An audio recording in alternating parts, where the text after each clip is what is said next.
প্রিয় চাকরি প্রার্থী ভাই বোনেরা, আমি ইমদাদুল হক মিলন বর্তমানে বিসিএস কৃষি ক্যাডারে কর্মরত আছি এবং কাজ করছি জব ম্যাথ অ্যানালাইসিস নিয়ে।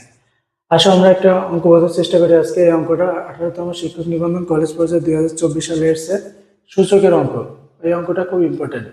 2 × 4 ^ 3x - 5 = 5.2 হলে x এর মান কত? সূচকের অঙ্ক করার আগে আমরা একটু শিখে নেব a to the power m into a to the power n। এটা যদি থাকে, যদি দুইটার বেস সেম হয় আর তারা গুণ অবস্থায় থাকে, তাহলে সেম বেস আর পাওয়ারগুলা যোগ হয়ে যায়।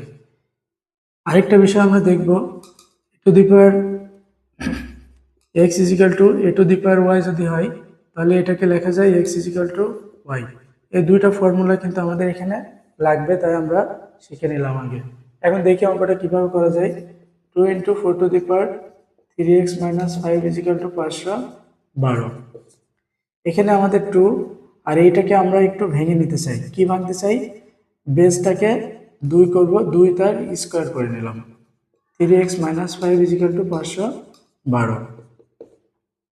এখন 2 × এখানে 2 to the power এটা দিয়ে গুণ করলে 6x - 10 = 512। এখানে যে দুইটার বেস সেম হলো, আমরা বলছিলাম বেস যদি সেম হয় তাদের পাওয়ারগুলো কি হয়ে যাবে?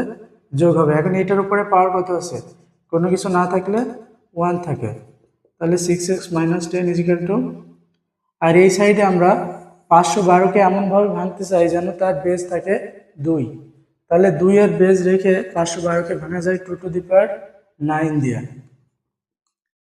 তাহলে দেখো দুই পাশে বেস সেম হয়ে গেল।